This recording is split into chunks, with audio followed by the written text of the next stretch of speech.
Good morning, everybody, and welcome. I hope everybody's doing well today. We're going to go ahead and get started. And so, if you don't mind, before I actually go into present mode, can you just give me a quick thumbs up that you can see my screen and that you can hear my voice okay?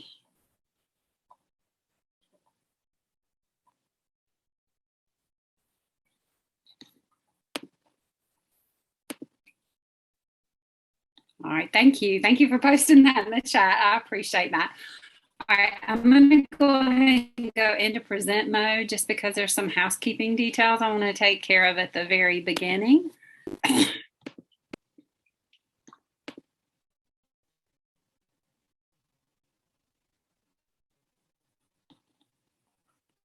All right, so we're going to probably keep letting people in over the next couple of minutes because I know that this is summertime and everybody's schedule is a little different. So there may be people coming in and out during the presentation. We'll just try to make sure that we, honor letting them in a timely manner. So to begin with, welcome to NC Bold. I know that everybody appreciates your devotion to improving upon your practice by attending all of these sessions. I went to some great sessions yesterday. I did a really good one this morning, and I'm looking forward to some of the ones I'm doing this afternoon too.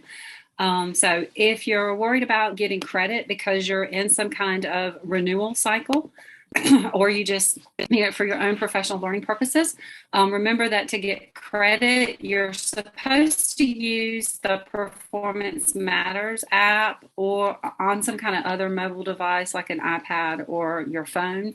And so at the very end, I'll uncover the QR code that you can scan, and that will get you credit. And then your attendance should be recorded for you in ESIS. And if you have any problems with that at all, you could definitely reach out to Lauren Boucher or Brian Whitson or Jill Darrow. But you can also just visit this how-to page right here off of the NC Bowl page itself. So hopefully, you haven't had any issues with this and you'll be able to get credit for today's session. And today's session is about an hour, 20 minutes, but it'll actually probably run, a few minutes less. I'll try to make sure I end early so that you have some time to get ready and prepped for whatever your next session may be. But I will hang out just in case there's any questions or anything at the end or issues that you might need help with. And I'll try to end early as well, just to give you time to scan that QR code so that you can make sure that you do get credit for today. I am presenting from home. I know many of you are attending from home, so I will apologize in advance for any issues. Luckily, it's just me and the dogs, but you never know how your dog is going to act at any given point in time. So hopefully they will not start barking like crazy. If they do, I'll just shut the door. So I just wanted to let you know that ahead of time, as I know many of you are probably attending from home as well. So we're going to go ahead and get started then. And so this is Blended Learning Balance, just to make sure that you're in the right place at the NC Bold Conference. And my name is Kelly Williamson.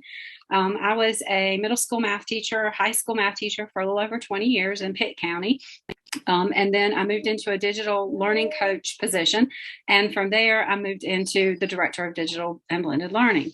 And so you can locate today's slides right here using this link. So I'll give everybody a minute to, and I'll post it in the chat too, but I'll give you a minute to just make sure that you can actually open up the presentation, and then we'll get started. So I'm going to unmute myself for a second and just make sure everybody can access it.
All right, and so if you, I'll go back to that slide if you need me to, but if you'll just give me a quick thumbs up that you were able to open up the presentation. While you're loading today's presentation, I also want to mention that I have somebody as a co-host today. Her name is Ashley Colley. And so Ashley, do you want to unmute and just introduce yourself? Hi, good morning. Can y'all hear me okay? My name is Ashley Colley, and I am currently a high school math teacher in the same district with Kelly, and I am completing my internship for instructional technology, and Kelly has been helping me with that this summer, and so she asked me to help kind of co-present and assist with anything for her presentations today, and I'm excited to do that and be here with everybody today. So I hope everybody enjoys this presentation and you learn a lot of good things that you can take back to your classrooms for blended learning.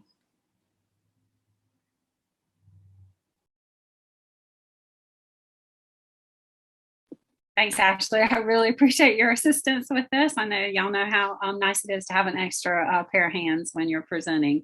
So if you don't mind just taking a minute, find the public chat. It should be up at the very top of your screen or down below, depending on where your Zoom bar is. It looks like just a little chat icon. So if you'll click on that, and then I know some of you have already done this, but if you'll just take a minute to introduce yourself to us, and you can include your name, you can put where you're from or where you're teaching, or if you're a different type of educator, coach, administrator, and then what district or site you represent. I was an avid teacher, so I did a sentence frame to help you if you need it. Hi, my name is Kelly. And I work in Craven County, and I lead in digital learning. So I'll give you a couple of minutes to post that into the chat just so we can get a feel of who is in our professional learning network for today.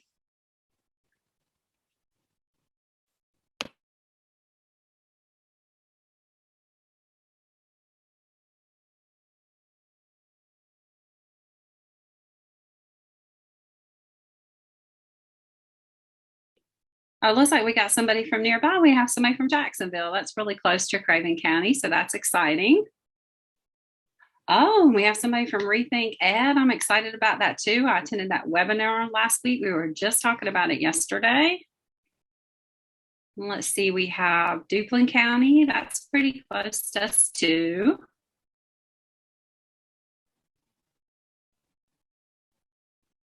Okay, so several Rethink. All right, that's exciting. I think I actually met a few of you last week in the webinar, so that's pretty cool. Edenton. Looking to see where else. High school science. Oh, okay, with the NC Virtual Academy. Oh, and then we have Cherokee County, Duplin, Union, fourth grade. Let's see, Elon and Alamance Burlington. My sister lives in Mebane, which is kind of part of your system, I think. That's a great area. Weaverville, that's Buncombe County.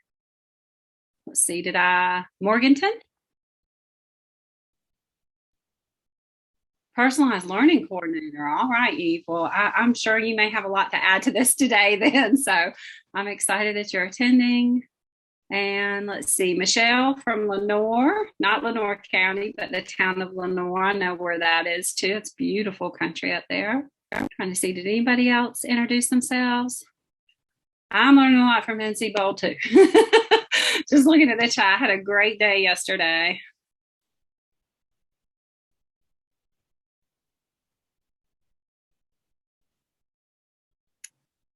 And Ashley's posted a great question in the chat too. If you just want to take a minute and respond to it while we're getting started. What are some of the motivations for attending this session, and what are you hoping to get out of this session? That'll help guide us today. So thank you, Ashley, for posting that. If you feel like putting an answer to that in the chat, please do. And Eve, my position's new to me too, and I'm in a department of one. So I'm quite challenged most days. I'm the only person doing digital teaching and or blended learning in our district, and so it can be a bit of a challenge right now. I'm learning a lot too.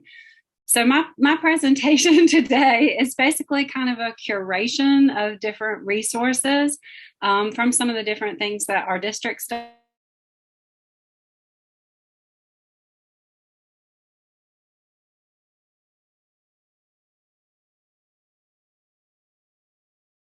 I'm excited to have you. I know a lot of people always start with their why. That's kind of another Avid strategy for those of you that are familiar with Avid. And I did Avid for quite some time. So, and hopefully you can all hear me okay still. Are we having audio trouble? I know it just came up, and did I freeze up? Sorry. Like I said, I'm doing this from home. I may end up physically moving during one of the breaks if you lose me again, but hopefully I'm back now. Am I good? Okay, sorry about that, y'all. It's what happens when you live in the country. All right, so what I was saying was I kind of always like to open up with my why, which is an Avid strategy, and my why is multifaceted. So bear with me for a minute, and hopefully this will kind of center you back on what your why is, and that question that Ashley asked you today, which is, what are you hoping to get out of this particular session? So my why for me is my family, obviously first and foremost, my husband and my parents. This is a picture of me back in the 1970s as a child. This is my mother. She was a high school math teacher and also worked with clinical interns at ECU, and then later ran the East Carolina University's Science and Math Center. This is my dad. He's kind of channeling Gandalf, I think, here from Lord of the Rings. He's an amazing person. He's in his 80s now. He was a latchkey kid with a single mother growing up, had to work. As soon as he left school every day, he went to work. Really had no future in any kind of a career at all. Was going to be lucky to even, find a job, but no college was in his future. So he started studying for the SAT. He ended up actually making a perfect score on the SAT. And as a result of that, he got a full scholarship to Notre Dame. He got his first PhD, all on scholarships, working full-time the whole entire time. And then later in life, when he was 50 years old, he actually went back and got his second PhD in computer science. So he's been a really big role model and a big part of my why as far as why I went into education. Down here in the pink shirt, you can see one of my former students. She is now a graduate with a PhD in Shakespearean studies. As I mentioned in the beginning, I taught math, but she is still part of the legacy I like to think that I've left behind with the students that I have touched. And so she went on to become a teacher, and she even taught with me at the same school that I taught at for a number of years. My other, and I'll turn up the volume, sorry. Is that a little better, y'all? Okay, that might help a couple of people having volume issues. The other two pieces of my why are the keys. And so that's why I have this key happiness up here. This beautiful gentleman over here is Ryan Keys. He was a student that I had in the 8th grade. Those are his parents. They said to me, he hates math. You're never going to make him like math, and he's probably going to struggle in your class. But what ended up happening was he flourished. And I ended up teaching him eighth grade math, ninth grade math, 10th grade math, 11th grade math, and 12th grade math. And he amazingly went on to teach it again at the same school that I taught at. And I actually was able to present at a conference in his classroom, which was really cool.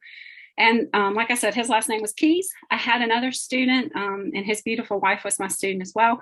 Last name Keys, that really had an impact on the way that I taught my classroom, especially the AP math classes I was teaching. And that's this gentleman here, William Keys.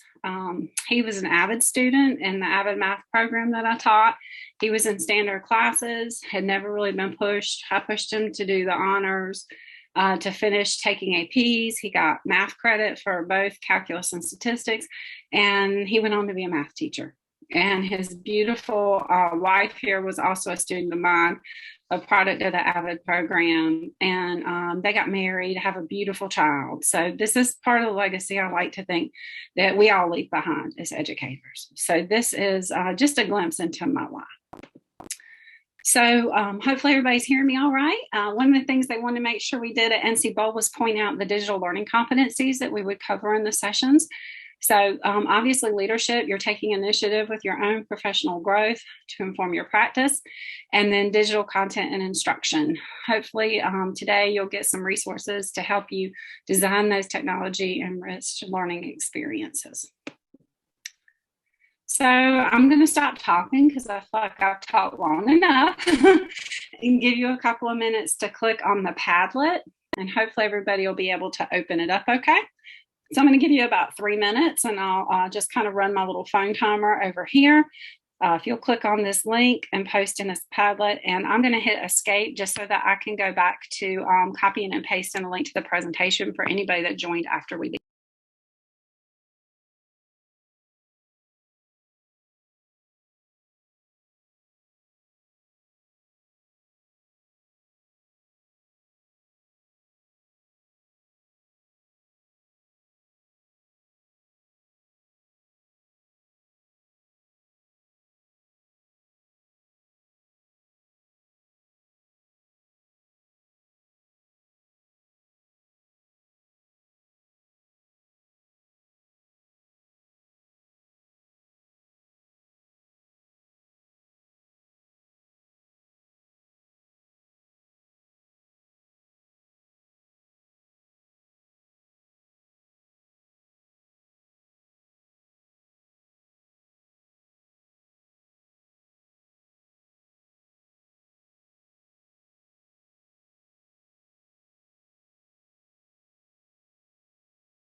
And if you've never used Padlet before, down in the lower right-hand corner, there's a little plus, and you just click on it. It should open up kind of like a little sticky note, and you can start.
All right, and you have about another minute to post anything else you'd like to on this Padlet. I'll post the link again, and the link to the presentation as well for anybody just joining.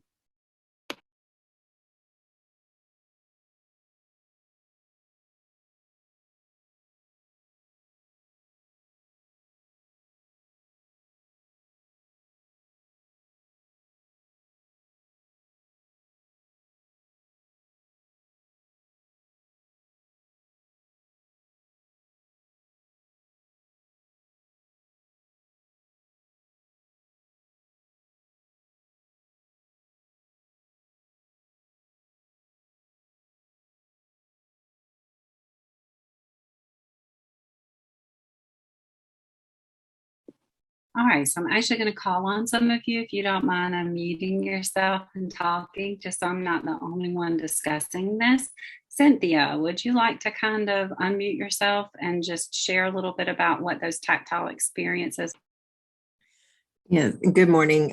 Yeah, I'm a science teacher, so it lends itself to obviously those tactile experiences. I try to, whatever it is, bring in something that they can see, touch, taste, hear, smell into the lesson. Whether it's, if we're learning about biotic, abiotic, put a couple of put a bag out there with a bunch of objects in there, let them separate the biotic from the abiotic. Just what any little thing. Kids, it doesn't take much. I teach 7th grade science, so just it doesn't matter what it is, just any little thing. If we're looking at temperature, do something with warm and cold water. I mean, it can be with a drop of food coloring in it. Which one moves around the fastest? Which one moves the color faster? It doesn't take much at all, but just some little thing to grab their attention, to hold their attention, and then to engage them so they will ask questions. Why is this happening? What's going on? Thank you, Cynthia. I love that because I just think sometimes those tactile experiences in our head and then hearing somebody give examples of them really make a big difference. And I know everybody's probably looking forward in science to being able to get those kids back where they can get their hands on and do some labs and some activities like that. I'm gonna call on one other person. And I want to make sure I'm saying your name right. Is it Keisha that wrote data notebooks? Do you mind just taking a minute and sharing what you do with those with the group? Yes, that's correct. This is pronounced Keisha. Thank you. Yes, so I have an EC background.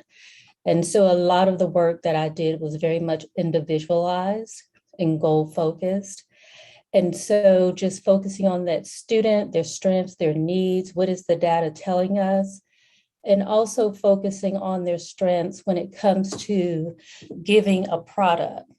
So most of them may not be able to give a written product, but they can express their answers in pictures or drawings. You'll find most EC students are very artistic. So just focusing on that individualized learning and goals. Thank you, Keisha. That was great. And I love your point about the artistic and the visual learning and how important that is to all of our students. I'm a visual learner. I don't learn by watching YouTube videos. So, I would have really struggled in the pandemic if I was, learning from YouTube. I just don't learn that way. I print the manual out when I have to fix something on my dryer. I don't watch a YouTube video on it. I don't know if it's my attention span. I just know I've never learned that way. So I learn by doing or drawing or touching.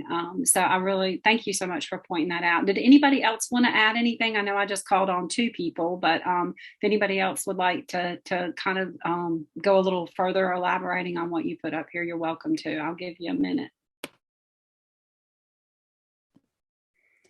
Hey, Kelly, this is Brian. I just want to say one of the things, and I was late getting in here, but is also finding ways to give that feedback, both formative, well, mainly formative in that learning process.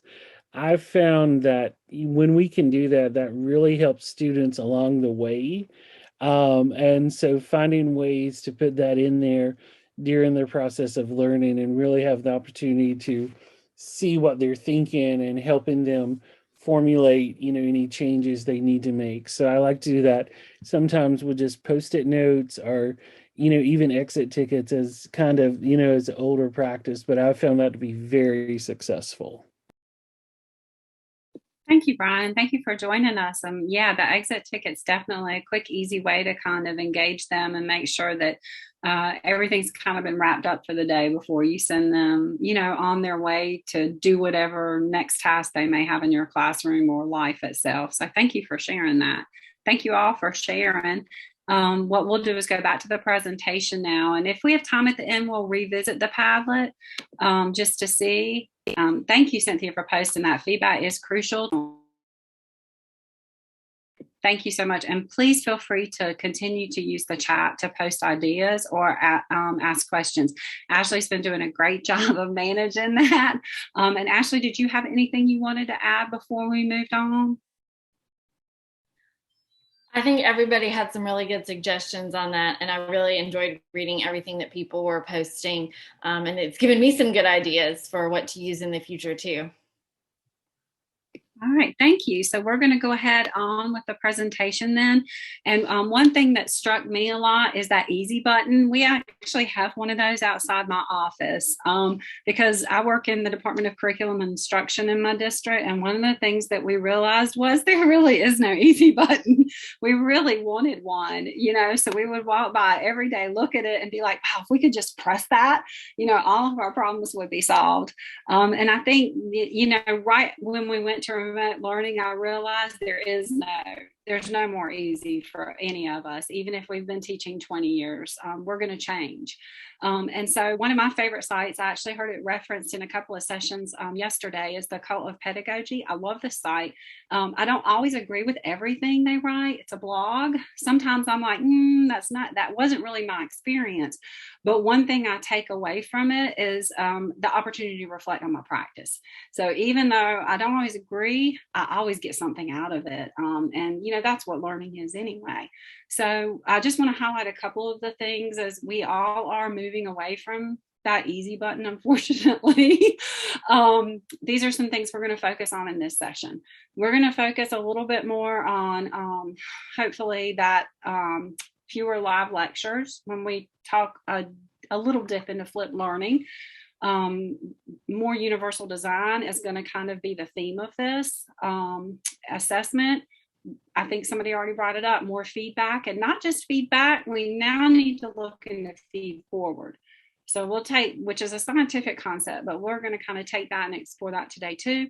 And then obviously that relationship. I think somebody did mention sitting with your students, kind of doing those data notebooks, analyzing their work, having those conversations with them. So we're going to kind of discuss a little bit of each of these. Oh, thank you. I have some good podcasts too, Cult of Pedagogy. Thank you, Brian, for mentioning that. And I did link her website at the very end if you're interested in visiting it. So you'll see some information that I gleaned from her in this presentation. So we're going to start with a would you rather, because I always believe in kind of a little more of an icebreaker than just you posting your name and stuff in the chat. And so we're going to do a really quick would you rather, and I'm going to use the add-on Poll Everywhere, and we'll try. If it doesn't work, we'll just move on and do a raise your hand kind of thing, because you know, with technology we all know it can go one way or it can go the other. This is a slide deck from another reference that I used for this presentation. That's Catlin Tucker. If you click on it, it's going to open up and take you into a slide deck that she used to kind of do a different sort of learner profile on her students from the beginning of class. And you can also, like I said, use it as an icebreaker. So if you click on it, it's going to open up into a copy of hers, gives her credit. She's also really great about you being able to use her resources and putting them into a Google format. So it's very easy for you to make a copy of. And they're royalty free in this case, although she does have some books that she has written on blended learning that you would need to pay for to kind of go really deep into some of her stuff. So you could see in terms of students, this is very much her getting to know their learning styles. Would you rather read an article, listen to a podcast, engage in small group, or online? So this is just an opportunity to get to know your kids better. Underneath this, back in the presentation, you'll see 150 questions. Now, this is how I did the would you rather regularly with my students in the classroom. So I always did a beginning learner interest sort of survey with them.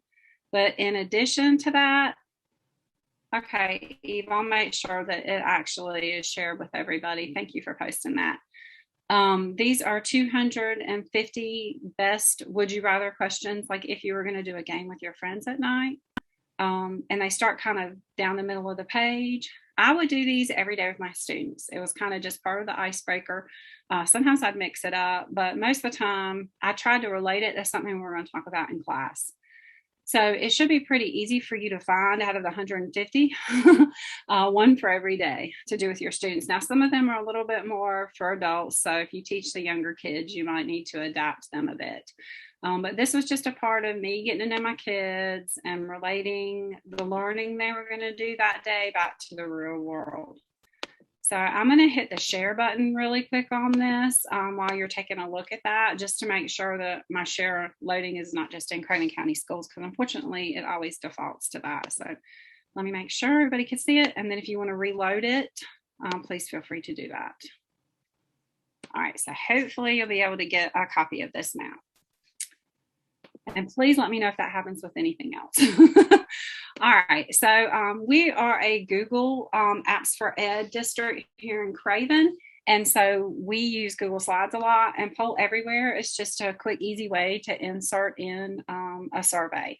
And so I just want to show you the first one, and you're welcome to answer it, or we'll go to the next one as well. But basically, when you add on the Poll Everywhere extension into your Google presentations through their online extension web store, you can create very quick little survey questions for your students, and then you can display the results. So this is an example, and it's all live time. All that has to happen for you to respond is you can either go to this respond at web address right up here, which is a lot of typing. But if you have a secondary device, you can just text this number here, which is, oh, we got people voting. Thank you, y'all. You could just text this number here, which is 37607. And then you put in this part as your body, your text body. So like this is the number you text to, 37607. And then this is your text message, Kelly Williams 643. And then you just type A or B. And it starts to go through and actually in live time display your results. Now, I know there's other tools that will do that too. Definitely Pear Deck has some internal polling. I think we all know Zoom has some polling you could do if you were in a Zoom with your students. But if your kids are face-to-face with you, I think this is just a nice way of showing. So we can see most people would prefer, based on this data, to read an article rather than to listen to a podcast that's shrinking even more. So this is very interesting. All right. Oh, we're back up again. Okay.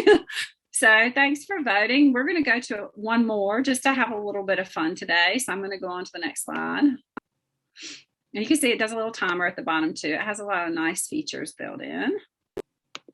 Oh, and then this is one of the favorite ones I would always do with my students is, would you rather team up with Wonder Woman or the Green Goblin?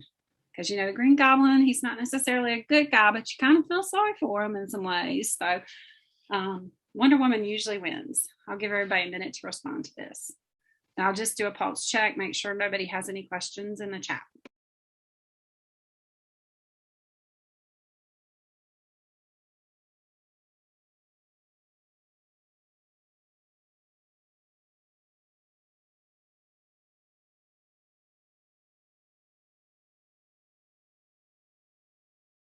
All right, looks like the Green Goblin is really lagging behind. There might have just been one person that would rather team up with him. He does have that really cool hoverboard. So, you know, I'm just saying.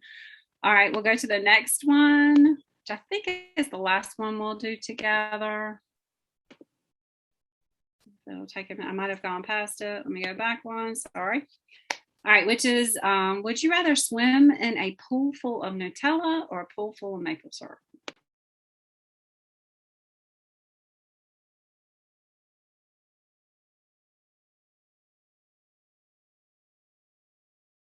Oh, wow. I'm surprised that the maple syrup won. Does anybody want to say why maple syrup wins?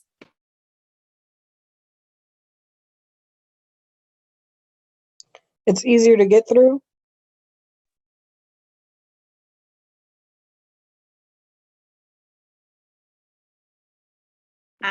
Texture. Yeah, I don't like Nutella either. So I would have chosen maple syrup too. I love this question. I think it's really fun, and the kids always have the best time answering it.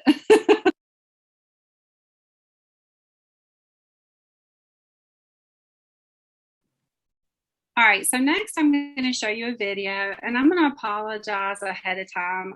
I think probably what I'll do to make it better, if it's okay, because we've been going for about 30 minutes now. So to me, it's kind of time for a little bit of me time. 30 minutes is a long time to just be talking. So what I'm going to do is this is about a 5-minute video. So if it's okay with everybody, I'm just going to pause for those 5 minutes and let you watch it on your own device without me presenting. So if you want to go out of presentation mode, I'm going to stop screen sharing. I'm just going to give you about 5 minutes to watch it. And then I want to relate this back to some of the stuff we've been talking about today. So it may seem a little out of context, but I'll give you about 5 minutes to watch it now, if that's okay with everybody. And this, for those of you that just joined us, I'll post in the chat again the link, but it is up at the top.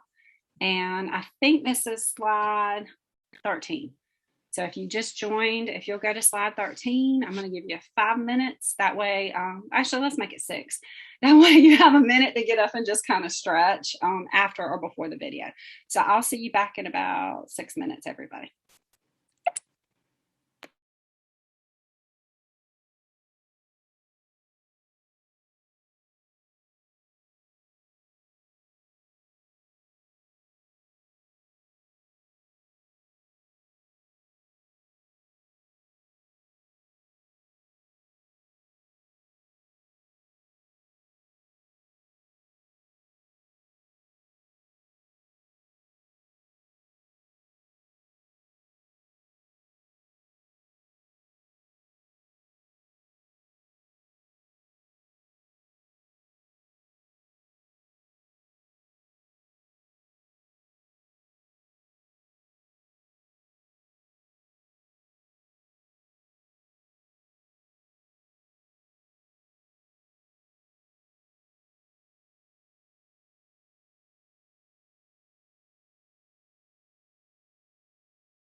All right, everybody. So I just want to take a minute and kind of get your reactions to the video. If you didn't get to the end of it, just know you can go back and look at it again, because that's where the BS guys kind of go in and analyze all the behaviors that they saw in the video. But my question for you, because it was really about the power of using influential questioning to get people to do what you want them to do, is how does this resonate with you in terms of your classroom and your instructional practice? So if you're willing to answer that, you just want to unmute yourself. If you want to post it in the chat, I'll take whatever.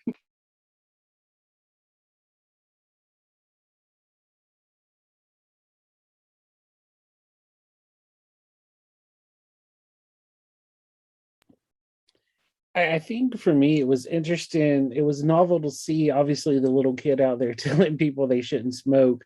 But I think too often we as educators forget that maybe the role of questions are more helpful in motivating people and moving student forward, especially with misconceptions, instead of just give them the information. If we want to see behaviors change, questions oftentimes can be very motivational to help change those behaviors and thoughts. Excellent. Thank you for sharing that. Did anybody want to share any other kind of ahas you had, or how this might relate to instruction?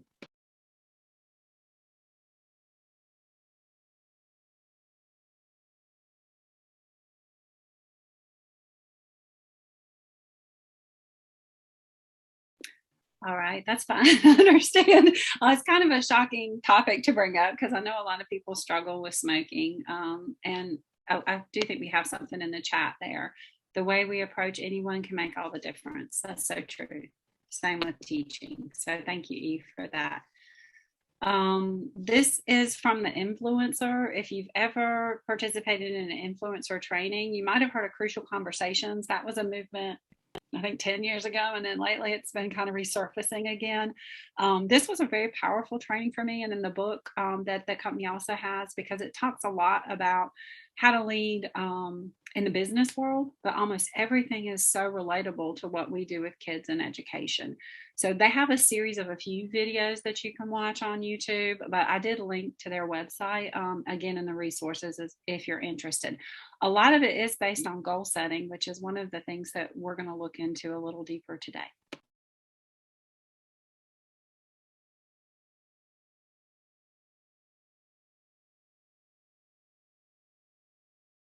And so this is one of my favorite lines from a movie. Some of you will probably recognize it. I'm just going to hit play. No different, only different in your mind. You must unlearn what you I love that. And, you know, I was thinking to myself, what on earth does Yoda mean by that?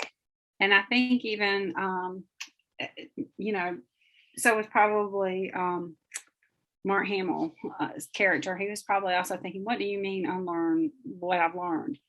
And I think that's something that we're all going to have to focus on this school year, because the type of learning our kids were doing over the last year and a half was different.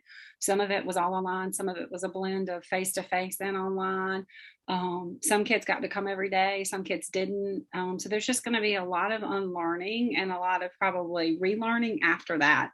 And there's a lot of science behind that. And the biggest people that understand this are actually medical doctor prep programs. So what medical students go through is one of the first things they do once you've been admitted into most medical colleges is they have a whole session on unlearning.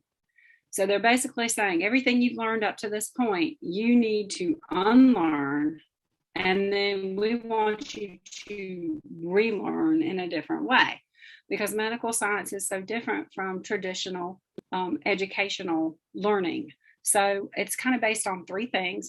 Not everybody benefits from the same support. I think we already talked about that earlier today when we were looking at the Padlet. The biggest way we can remove barriers is by making sure we provide adequate supports based on the variableness that we have in front of us. That's medical science right there. That's being a good doctor, right? And we also need to focus on individual needs, because then we do promote a sense of equality amongst our students, but we also get them to engage and involve. And so there's a lot of belief out there that a person's failure to unlearn pre-existing incorrect knowledge that they have is a barrier to future learning. And so there's one gentleman, Klein, he even proposed something called the snakeskin metaphor, which is very interesting to read about. But basically he says, as our learning becomes more complex, our thinking becomes more complex, we outgrow our existing mental models and we kind of shed them like a snake skin, which is, I don't like snakes, so it's kind of gross to me, but interesting at the same time. But complex learning, which is where we get when we learn, unlearn, and relearn, we get into more complex learning. It's not just a matter of facts, packing in more facts, rules, and procedures. And that's what we do to kids sometimes. It's like all facts, all rules, all procedures. And that's why we all struggle and we say, if these kids would just think for themselves, and that's where that struggle is. We're not really teaching them how to do that. And we're also not necessarily teaching them how they learn. They don't really understand how to learn. We're controlling all of that for them.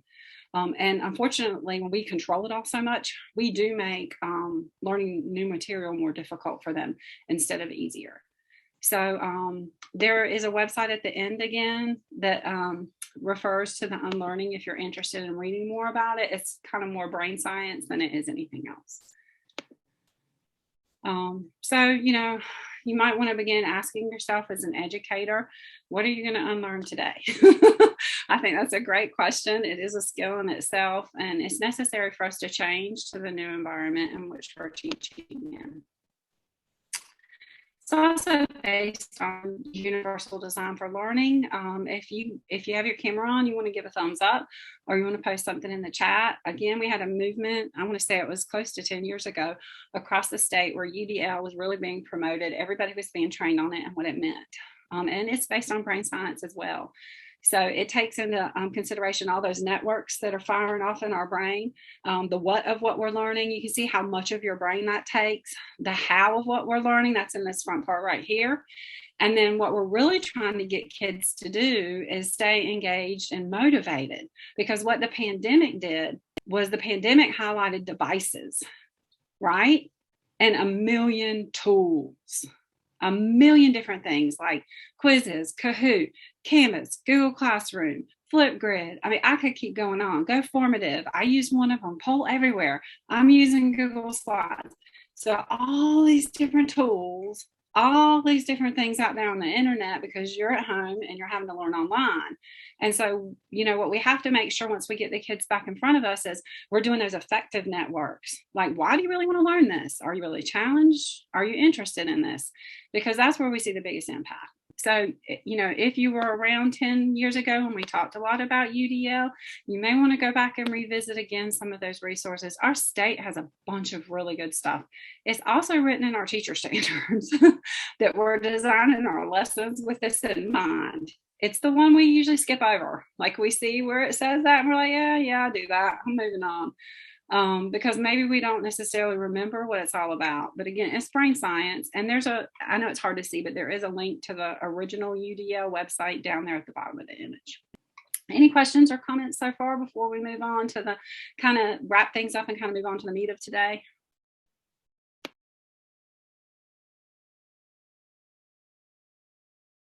All right, so the meat of today is really blended learning and trying to find balance in it. And so hopefully this will work. Again, I told you my Google sometimes the sharing settings always default. And, if I wasn't over 50, I'd do a better job of remembering to change them. But the best thing about Google is you can do it on the fly, right? So hopefully we are on, let me see what slide number this is, 18. And this is my ripoff of Padlet. Let me go back, sorry. Mainly because I ran out of Padlets and had to make another account, so I just made my own. So if you click here, you're going to see my version of a cheap Padlet. And you're welcome to make a copy of anything I open in Google throughout the rest of the session. If you click on, if it'll load, and you click on the 9:30 session, you're going to see some sticky notes kind of off the slide, and you can just grab one. You should have editing rights. You can just grab one and start typing what you already know about blended learning. So this is slide 2 for y'all. If you'd rather just go there, you can.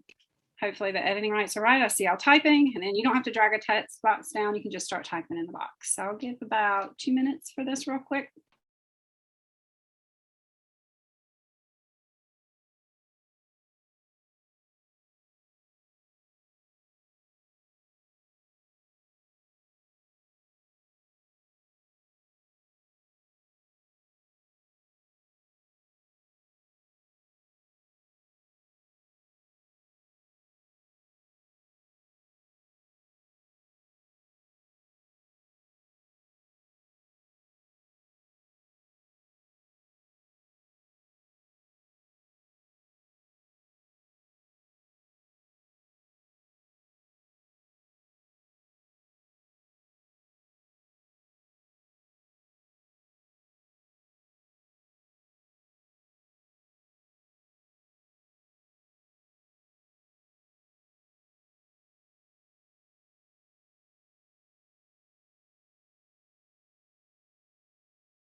And you're finishing up your thoughts, so you can keep typing. I'll just kind of highlight a little of what I'm seeing.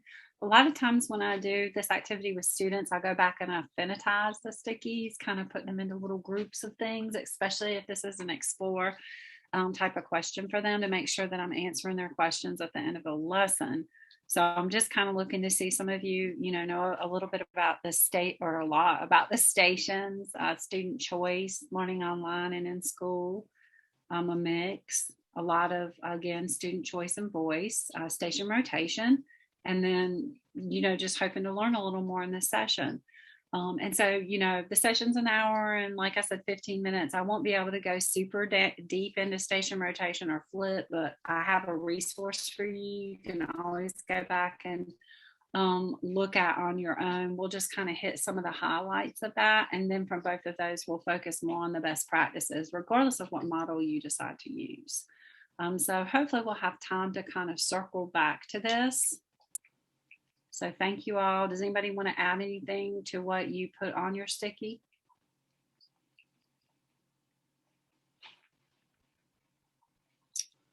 All right, well, I really like that best, whoever was just typing that last line, best use of resources that are available, because it's not, and I'm sure you've heard this before, it's not about the tool, it's about how you use it, right?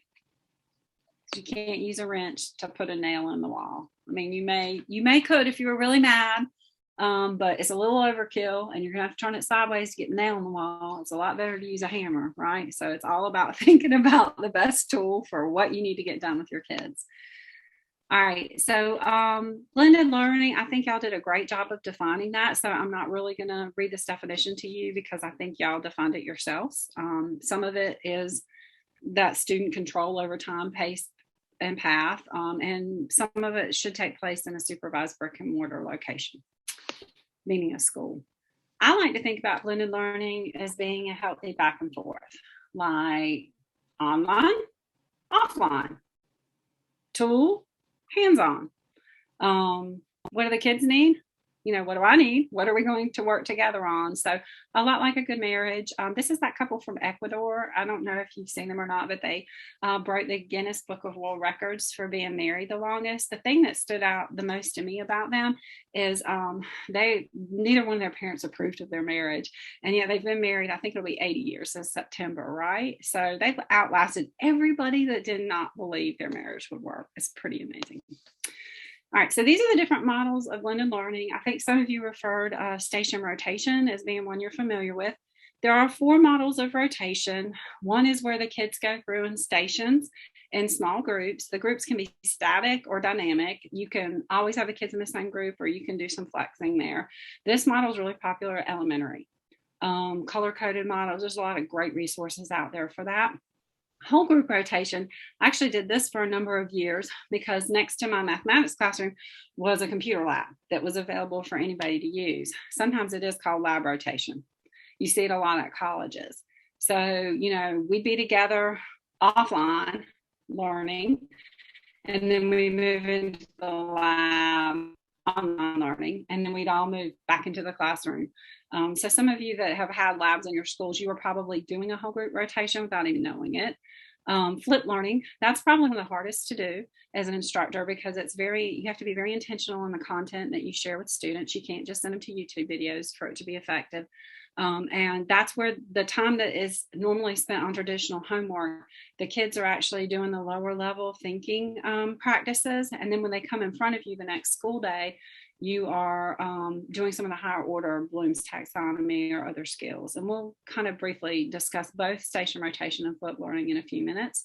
Then you have individual rotation. That's more that personalized pathway. The kid picks the stations and the orders that they go into. So that's more synonymous with our learning pathways that some of you might have used.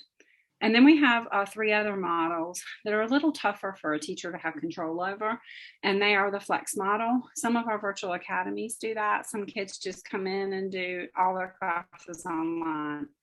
Some of our virtual academies are from home, so that's not really a flex model. The a la carte models and NCVPS.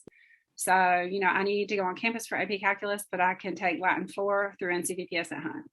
And I'm picking and choosing, like off a menu, what I need to be able to graduate. And then enriched virtual, you can kind of think of that as being face-to-face. So there is some portion of their time spent in a brick and mortar school. They actually get to pick. So if I want to come on Mondays, I come on Mondays. So it's not like what we were doing during the pandemic when we had these cohorts, some of us, because they didn't get to pick. Your cohort A, you're coming these days. The enriched virtual, there's some student voice and choice, which again, we as teachers, we don't always have a lot of say in those last 3 models. So the more popular models we see are these rotation models because they're things we can control in our classroom. Any questions about these models? If you'd like a link that better describes them than I did, you can click on where it says models of blended learning and it will take you to a discussion of each a little bit more in depth. We're going to take a quick look at station rotation, although it sounds like most of you are familiar with it. So I'll just highlight a few slides if that's okay with everybody, and we'll make sure that there aren't any questions. We're looking at about 15 minutes left in our presentation, just to give you a little bit of time kind of knowledge.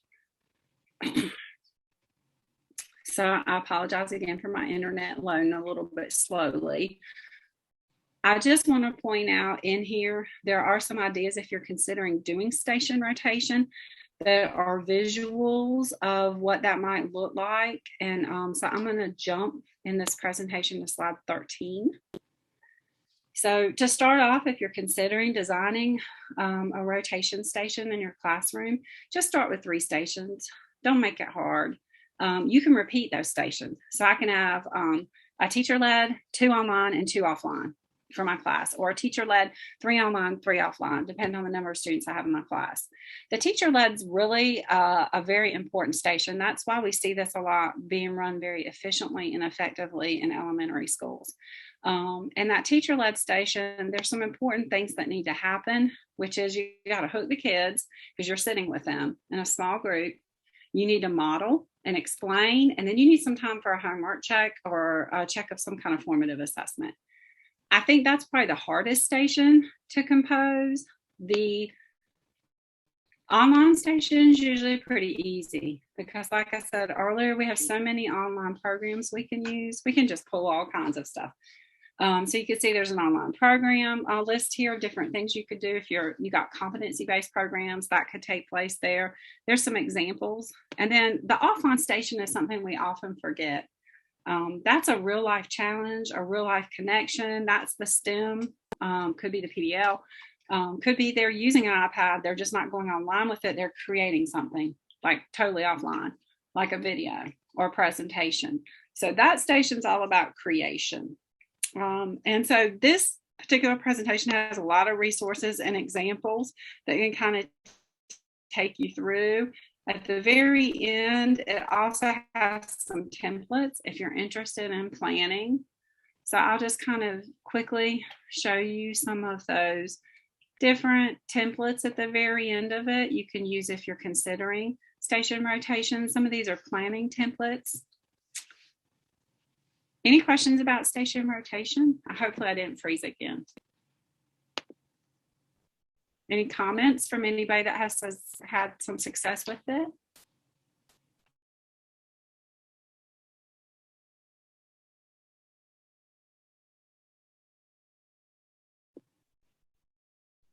Okay, then we'll just go quickly into the flip learning. You can click on that too, and it's going to take you to a separate presentation with some resources. I'll just check the chat.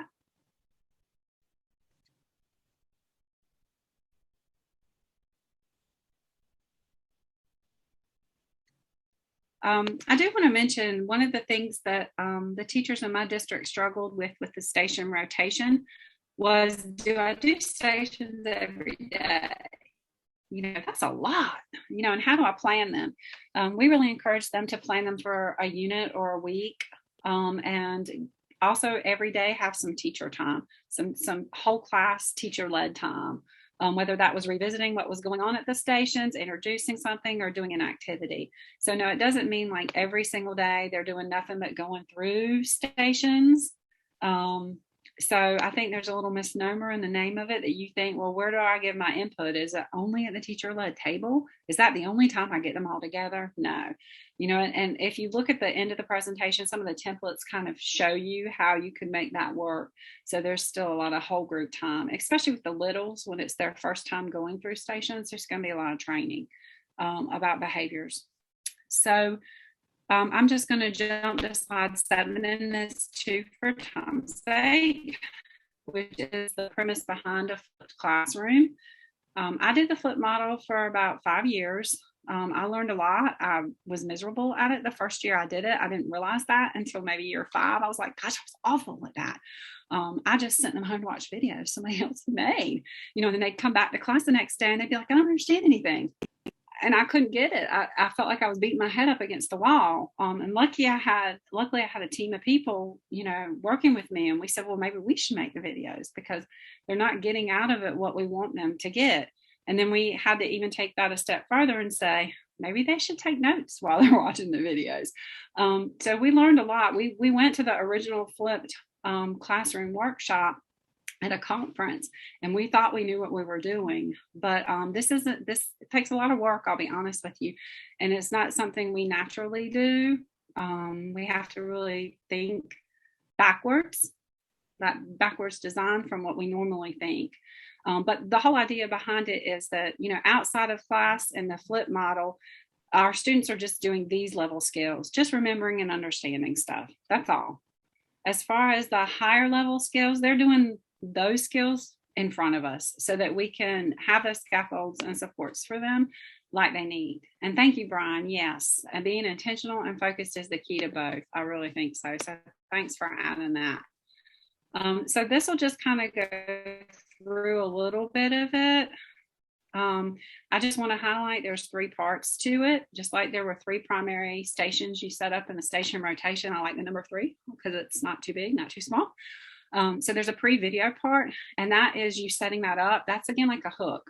So, you know, that's you showing a video of pumpkin chunking if you're getting ready to talk about quadratic equations in science or math class the day before. So at the very end of class, you know, this is your setup. This is your hook for your kids. Let's watch this pumpkin chunking. Guess what? Tonight, you're going to watch a video I made for you, or my co-teacher made for you, about what you remember about quadratic equations from the past. And that kind of sets the stage for them. Then there's the flip engage. And what's really important with that is that they're taking notes. They're not just allowed to just watch a video and do nothing. So they're engaged in it. They're watching me teach or somebody else teach. They're taking notes. They're doing an online discussion. There's something associated with it that's very, I think what we call like low entry. Anybody can do it. You don't really need to understand what's going on in the video. You just need to do it. And gathering that in a Google form is really helpful because then the next day in class, I would pop up the Google form and say, all right, you understood this, you didn't understand that, you still have questions on this. That would start the lesson. And that's the post video. That's where I want to make the most of the time that I have in front of them, because I taught high school. Let's be honest, they don't do homework. They don't like to do worksheets. They don't like to go online and practice. And most of the time, what they're turning in belong to somebody else. So this kind of changed the commitment of doing something past the school hours that was meaningful. And that was probably the biggest bang I got out of doing the flip model. Again, you'll see some examples through here of what to do, what not to do. There's some of the note taking that we did at elementary, middle, and high. And then there's some engage activities and some templates as well, both for synchronous and face-to-face kids, and some planning documents. Any questions or comments about?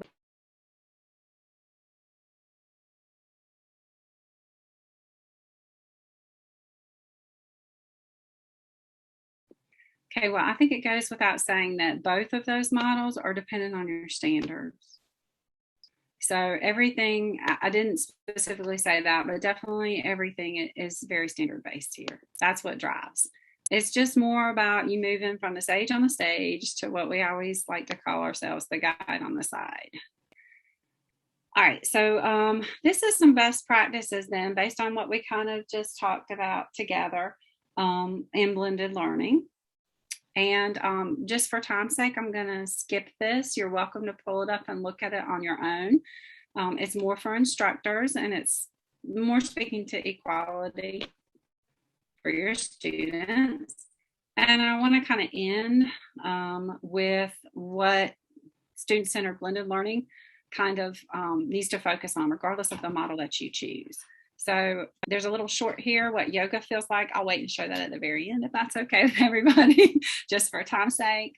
Yoga has 4 main parts to it. If you've ever done it, it has a warm-up. Your warm-up is getting to know your students in any blended learning model.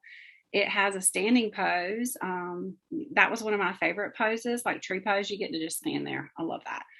You don't really have to do anything. And once you get into balance, that's hard, but that's using goal setting to motivate your students, get them to stand up and be engaged in your class. There's the floor pose, which is the hardest probably of everything in blended learning, which is making the time to conference with your students. It's not easy. It's like doing downward facing dog in a yoga pose, or even having to hold a push-up. It's not simple. You have to have a lot of strength, and you have to really be committed to it. And then the cool down is kind of like, what does all this lead to when everything kind of simmers down? It leads to student agency is what we have. Corpse pose is my favorite, mine too. Corpse pose and child's pose. I've nailed child's pose every single time I go into yoga. Welcome to the full body power yoga. So we'll look at the yoga video at the very end, if that's okay, because I know we need to start winding down. So how do you get to know your students when you're warming up your class? Remember the icebreakers we started with? Take an inventory. That, unfortunately, that's called a pedagogy. So I think you do have to buy some of their templates. So I apologize, but I usually try to only do free stuff. But they're pretty good templates. They also have something called the 360-degree spreadsheet. Hopefully this will open for you. I love this because to me, this makes me intentional. Once I gather this stuff about my kids, I keep looking back at it. I don't just do a questionnaire and an inventory at the beginning and go, oh, I know my kids, because I don't. Things change. So I love the idea of you always referring back to the favorite food and drink, the particular skills they bring to your table. Now, I know I was in a session yesterday. I think Marty Knapp did it, which was great. It was on like putting this on a Google spreadsheet and color coding it so that it's real apparent to you, you know, how your students learn and what they're really engaged in. And then that's what I mean by regular checkups. Don't just put this in a spreadsheet and put it away. I was guilty of that for a long time. I said, oh, I'm finding out all about my kids and I'm done now. I know them. But kids change. So we do need to go back and do regular checkups. This is eye yoga. I used to do this a lot with my kids. One of my favorite ones is the first one, which is to rub your hands together. And Once they get really good and warm, just put them over your eyes. It's kind of like a mini trip to the spa. It's not really like a facial, but kind of mimics one. And then just stop looking at the screen and close down. And take a deep breath. And relax. So I just wanted to make sure you had some time to do that before we wrapped up. And there is a link to some other great eye yoga eye yoga directions if you end up back in Zoom land when school starts. So I'm going to wrap things up with goal setting. I'm going to go past a couple of these. I always over prepare. You can see the teacher in me. Just a reminder how important it is to try to get our kids, when we're motivating them, from extrinsic need to do well in school to intrinsic need to do well in school, because they want to. The center of this is the goal making. That's the most important thing that we can have our students do. And so we want to make sure that we have them write goals in class, that we model goals for them in class, that we provide time to discuss their goals in class, and that we do that through conferencing. So the next few slides you're going to see here are various templates to help you and your students get organized in setting goals. The best way to get them to stick to their goals is to give them a personal goal you have and continually model that for them. I know it's a soft skill, but it's a really important soft skill for students in blended learning. I hope you've had some ahas today. I'm going to kind of wrap it up with conferencing with students. I conferenced every 2 weeks with my kids. I had a place in my classroom where I called them back one by one. And it was always centered around their progress and the goal. Yes, it was time consuming, but it was well worth the time that I had, because it helped me build relationships with my students. My conferencing was not, here are your grades, here's what you're missing. That's not a student conference. That's like a grade checkup. So it was more like, what's your goal? Where are you at with your goal? Where do you need to be? How can I help you get there? That drove every single conversation that I had with them. So there's a few resources here to help you with that as well. And my parting thought to you before I show the QR code is just to remind you, feedback's great, but there's a reason why we have to put the word positive in front of it. Because generally it's not, it's negative. It's judgment associated. And kids know that. And so instead we want to start thinking about, in our student conferences, doing something called feed forwarding. That's another science-based topic based on enzymes and catalysts. But, you know, it doesn't have any judgment with it. It's not a personal critique. And by using it along with goal setting, what are you going to change to reach your goal? That's the conversation we want to have with our students. All right, so we're not going to do eye yoga again. And the cool down, like I said, I just kind of wanted to leave you with a little bit about student agency, because some of you had brought that up in the beginning. So there's a few slides there if you haven't ever learned a lot about it. And then there's a bunch of templates at the end for choice boards and playlists, because I know some of you might have been interested in using those to help you with student agency. These are those main resources that I used. And then if everybody's okay with that, I'm going to go ahead and move away the green so that you can get your credit for today. And does anybody have any questions or comments? I see a couple things in the chat.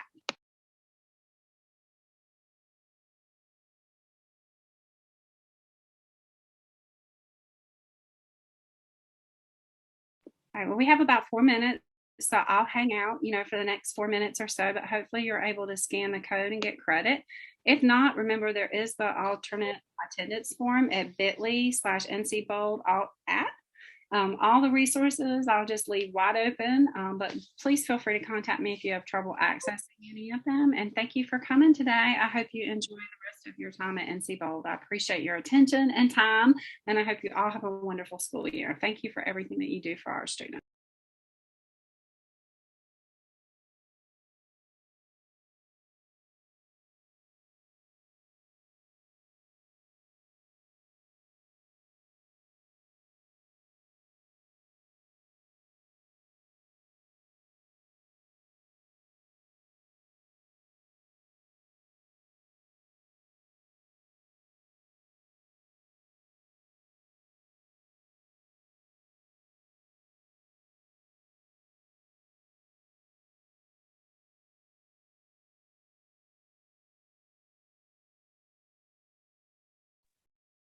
Kelly, thank you so much. That was like just spectacular.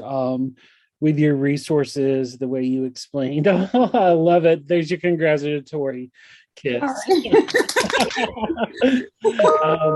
So thank you. That was awesome. And this is definitely the kind of presentations that we love to see at NC Bold, and we love to see Craven County represented so well since it's a great place. So thank you and the rest of your team for all the great stuff you've done and shared with us. We can't express our appreciation enough.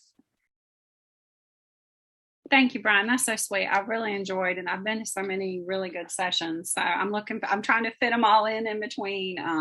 I like Jennifer Graham's session yesterday. She always does such a good job, but I've learned a lot. So, and I've gleaned a lot from other sessions. So I appreciate the work y'all are doing, putting this on, because it's gone so smoothly. So thank you. Well, thank you for sharing, and we hope to see you and the rest of many of your team going forward. So thank you again.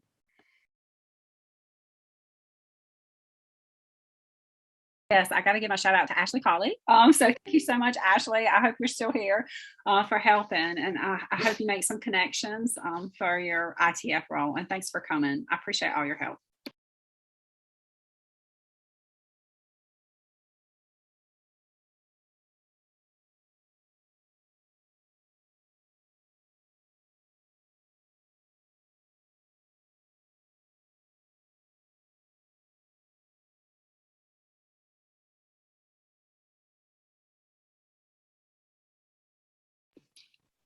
Well, if everybody scanned the code, I'm just going to minimize my screen a little bit. Hopefully you were able to get credit. Does anybody have any difficulty? We got about 1 minute left. So I just wanted to make sure everybody was okay with the credit portion.